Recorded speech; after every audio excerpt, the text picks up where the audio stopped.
Quem foi o rei Ezequias? Ezequias foi um rei de Judá entre os anos de 745 a 717 antes da Era Comum. Pelo que parece, ele se tornou rei quando seu pai Acaz morreu, no terceiro ano de Oséias, rei de Israel. Talvez significando o terceiro ano de Oséias como rei tributário sobre Tiglat-Pileser III. Contando seu reinado oficialmente a partir de Nisan do ano seguinte, 745 antes da Era Comum. Profetas contemporâneos do reinado de Ezequias eram Isaías, Oséias e Miqueias. Ezequias se destacou como rei que se apegava a Jeová, fazendo o que era direito aos olhos de Jeová e seguindo seus mandamentos.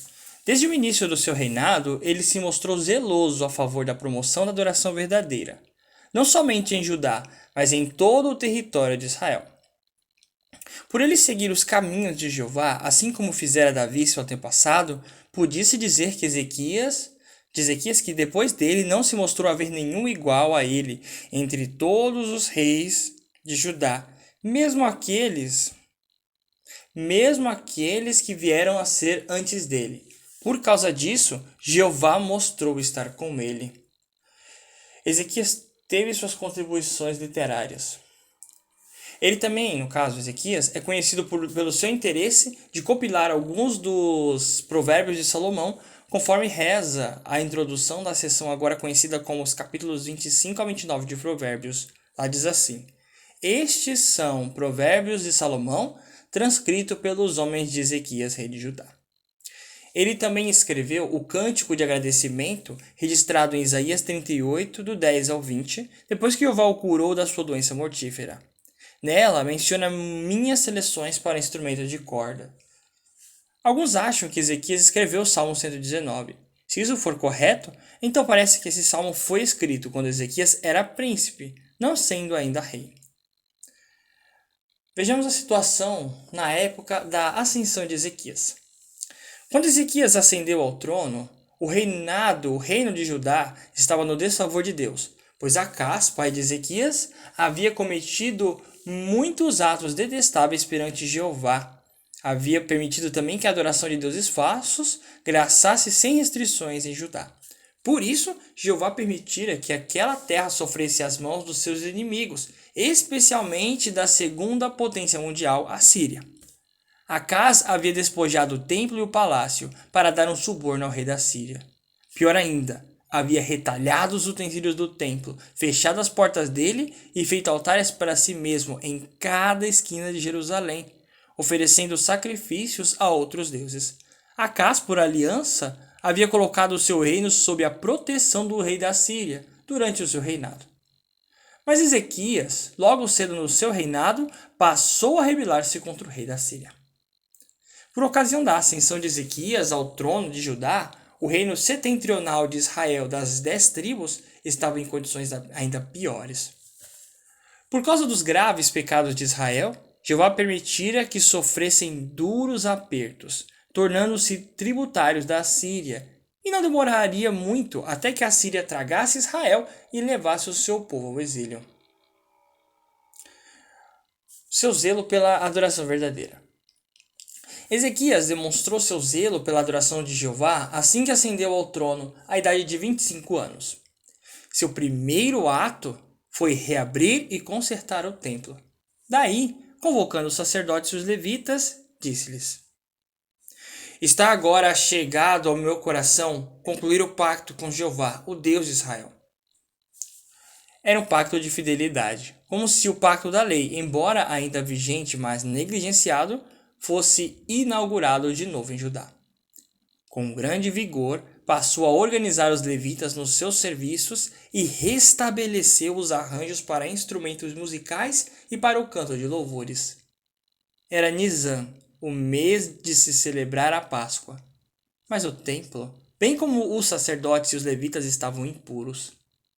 Até o dia 16 de Nisan já se limparam o templo e se restauraram os seus utensílios. Teve de se fazer então uma expiação especial por todo Israel. Primeiro, os príncipes trouxeram sacrifícios, ofertas pelo pecado para o reino, o santuário e o povo. seguidos por milhares de ofertas queimadas apresentadas pelo povo. Visto que a impureza do povo impedia a sua celebração da Páscoa na época normal, Ezequias valeu-se da lei que permitia aos impuros celebrarem a Páscoa um mês mais tarde. Convocou não somente Judá, mas também Israel, por meio de cartas enviadas por correios ao país inteiro, desde Bérseba até Dan. Os correios se confrontaram com mortejos por parte de muitos, mas alguns, especialmente de Azer, Manassés, Issacar e Zebulão, humilharam-se a ponto de comparecer, bem como alguns de Efraim e de Issacar. Além disso, estavam presentes muitos adoradores não israelitas de Jeová. Provavelmente era difícil para alguns do reino setentrional que estavam a favor da adoração verdadeira estar presentes. Eles, igual aos mensageiros, enfrentariam oposição e zombaria, visto que o reino de 10 tribos estava no estado decadente, mergulhado na adoração falsa e fustigado pela ameaça assíria. Após a Páscoa, celebrou-se a festividade dos pães não fermentados por 7 dias, com uma alegria acompanhante tão grande que a congregação inteira decidiu prolongá-la por mais 7 dias. Mesmo em tempos tão perigosos, prevaleceu a bênção de Jeová, de modo que veio haver grande alegria em Jerusalém, pois desde os dias de Salomão, filho de Davi, rei de Israel, não houve nada igual a isso em Jerusalém. Que se tratava de uma genuína adoração, restauração e reavivamento da adoração verdadeira e não apenas uma reunião emocional passageira, se vê no que se seguiu. Antes de retornarem para casa, os celebrantes saíram e destroçaram as colunas sagradas, demoliram os altos e os altares e cortaram os postes sagrados em todo o Judá e em Benjamim, até mesmo em Efraim e Manassés. Ezequias deu o exemplo por esmiuçar a serpente de cobre que Moisés tinha feito, porque o povo fizera dela um ídolo, fazendo fumaça sacrificial a ela. Depois da grande festividade, Ezequias assegurou a continuação da adoração verdadeira por organizar as turmas sacerdotais e providenciar o sustento dos serviços no templo. Exortou a obediência à lei com respeito aos dízimos e às contribuições das primícias aos levitas e aos sacerdotes, o que o povo apoiou de todo o coração. Nesse ponto, aumenta a pressão da Síria. Durante aqueles tempos estrenos, quando a Síria arrasava tudo em seu caminho, Ezequias confiava em Jeová, o Deus de Israel. Rebelou-se contra o rei da Síria e golpeou cidades filisteias, que evidentemente haviam se aliado à Síria. Foi no 4º ano de Ezequias, em 742 a.C., que Salmaneser, rei da Síria, iniciou o sítio de Samaria. Samaria foi tomada no 6º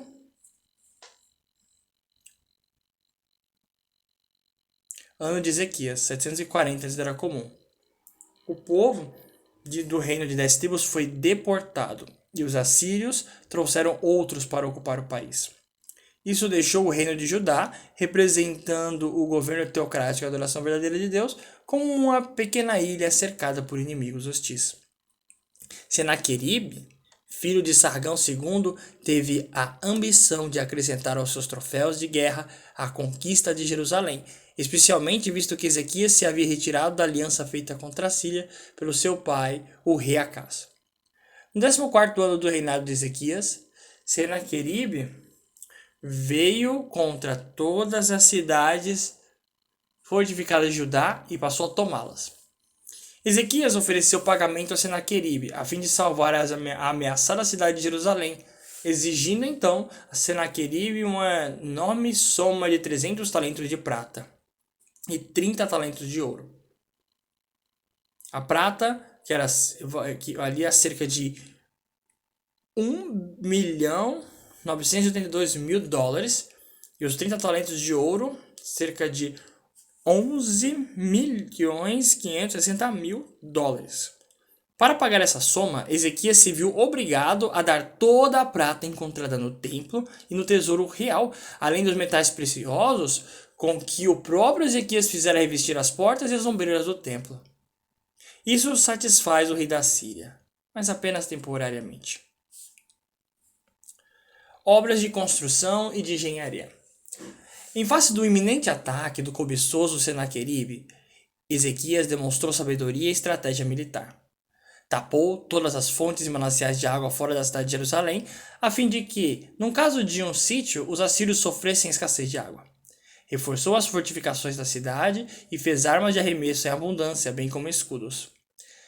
Mas não depositava confiança nesse equipamento militar, porque, ao reunir os chefes militares e o povo, incentivou-os dizendo: Sede corajosos e fortes, não tenhais medo, nem fiqueis aterrorizados por causa do rei da Síria e por causa de toda a massa de gente com ele, pois conosco há mais do que os que estão com ele há um braço de carne, mas conosco está Jeová, nosso Deus, para nos ajudar e para travar as nossas batalhas.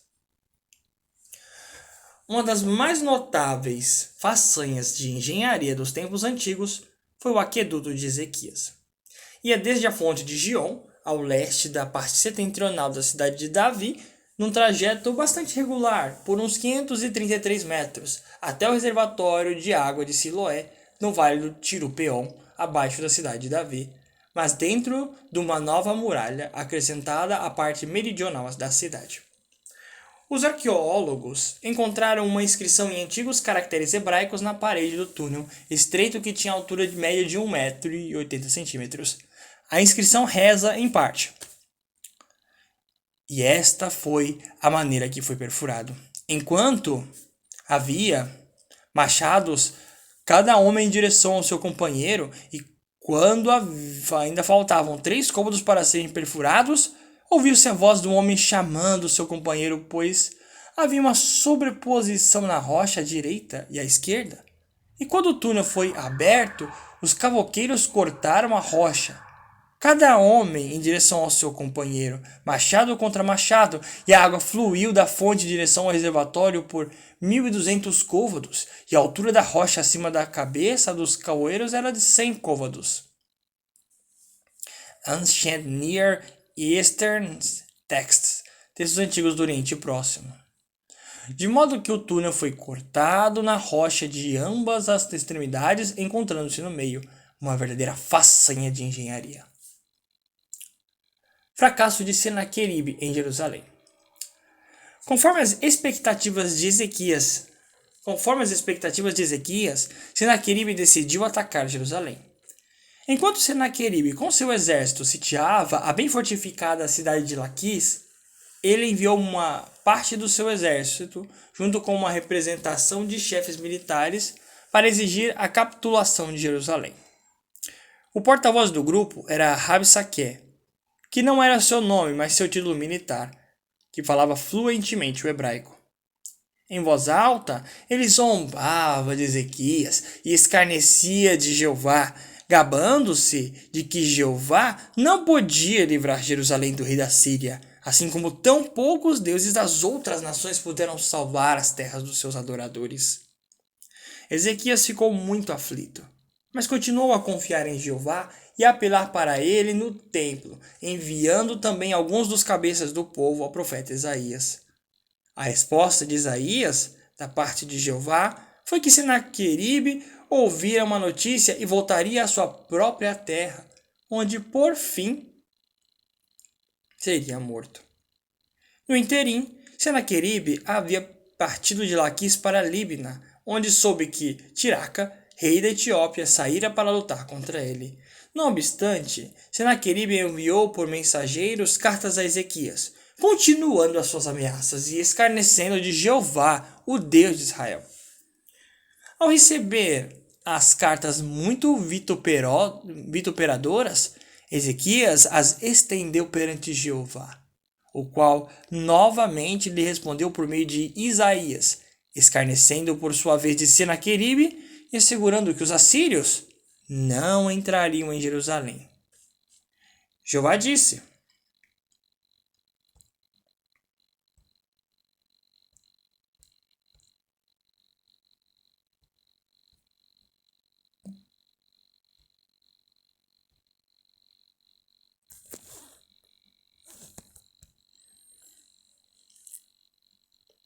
Jeová disse: Eu certamente defenderei esta cidade para a salvar por minha própria causa e por causa de Davi, meu servo. Durante a noite, Jeová enviou seu anjo, o qual destruiu 185 mil da elite das tropas de Senaqueribe. Todo homem poderoso, valente e todo líder no acampamento do rei da Assíria, de modo que ele retornou com a face envergonhada à sua própria terra. Assim se eliminou eficazmente a ameaça de Senaqueribe contra Jerusalém. Mais tarde, sucedeu que, curvando-se ele na casa de Nisroque, seu deus, Adrameleque e Sarezer, seus próprios filhos, golpearam-no com a espada. Descobriram-se inscrições descrevendo a derrota infligida por Senaqueribe às forças etíopes. Rezam: Quanto a Ezequias o judeu, ele não se submeteu ao meu jugo. Eu sitiei 46 de suas cidades fortes e conquistei-as. A ele mesmo fiz prisioneiro em Jerusalém, sua residência real, como a um pássaro numa gaiola. Ele não afirma ter capturado Jerusalém. Isto apoia o relato bíblico da revolta de Ezequias contra a Síria e o fracasso de Senaqueribe quanto a tomar Jerusalém.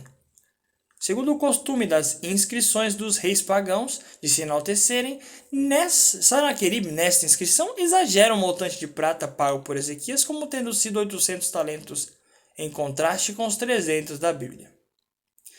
Prolongamento milagroso da vida de Ezequias. Por volta do tempo em que Senaqueribe fez as suas ameaças contra Jerusalém, Ezequias padeceu de um furúnculo maligno. Foi instruído pelo profeta Isaías a ordenar seus assuntos em preparação para o seu falecimento. Na época, Ezequias ainda não tinha filho varão e, portanto, parecia que a linhagem real de Davi estava em perigo de ser interrompida. Ezequias orou fervorosamente, com lágrimas, em vista do que Jeová mandou Isaías de volta para informar Ezequias que se lhe acrescentariam 15 anos de vida. Deu-se um sinal milagroso, fazendo-se com que a sombra causada pelo sol retrocedesse 10 degraus na escada de Acás. No terceiro ano depois disso, Ezequias tornou-se pai de um filho chamado Manassés, o qual mais tarde lhe sucedeu no trono. Erro e arrependimento de Ezequias. O registro bíblico declara que Ezequias nada retribuiu de acordo com o benefício que se lhe concedeu, porque seu coração se ensoberbeceu e veio a haver indignação contra ele e contra Judá e Jerusalém. A Bíblia não diz se sua soberba estava ou não relacionada com seu ato imprudente de mostrar todo o tesouro da sua casa e todo o seu domínio aos mensageiros do rei babilônico Merodach-Baladã, enviados a Ezequias depois de ele se ter restabelecido de sua doença. Ezequias talvez mostrasse toda essa riqueza para impressionar o rei de Babilônia como possível aliado contra o rei da Síria. Naturalmente, isto podia estimular a cobiça dos babilônios. O profeta Isaías era contra qualquer aliança com a secular inimiga de Deus babilônica, ou de alguma forma de dependência dela. Quando Isaías soube como Ezequias havia tratado os mensageiros babilônios, ele proferiu uma profecia inspirada por Jeová, de que os babilônios, com o tempo, levariam tudo para a Babilônia, inclusive alguns dos descendentes de Ezequias. No entanto, Ezequias humilhou-se e Deus permitiu bondosamente que a calamidade não ocorresse nos seus dias. Nos dias do profeta Jeremias, alguns dos cabeças do povo em Jerusalém falaram favoravelmente sobre Ezequias, por ele ter dado atenção a Miqueias de Moresete, profeta de Jeová. Essa foi a história do rei Ezequias. Vimos que ele foi um rei fiel, que serviu toda a sua vida a Jeová. O único erro dele, um dos erros mais graves que ele teve, foi, no final do seu reinado, demonstrar orgulho e confiar de que uma nação estrangeira, como no caso Babilônia, não poderiam ser bons aliados, talvez na luta contra os assírios. Mas quando notamos o registro histórico de Ezequias, vemos que ele sempre serviu a Jeová e sempre confiou na ajuda dele.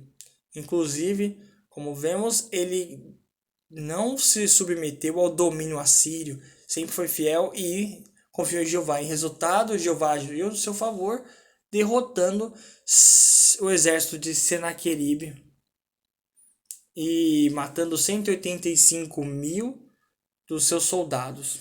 E ao final, este rei morreu na sua própria casa, na casa dos seus deuses, pela mão de seus próprios filhos.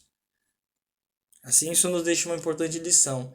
Devemos confiar em Jeová, apesar da situação ser uma situação crítica, uma situação difícil, mas é Jeová quem pode nos livrar, ter o poder para fazer isso. Não somos nós mesmos, não são armas, não são nada. Somente Jeová pode nos livrar da mão dos nossos próprios inimigos de maneira definitiva.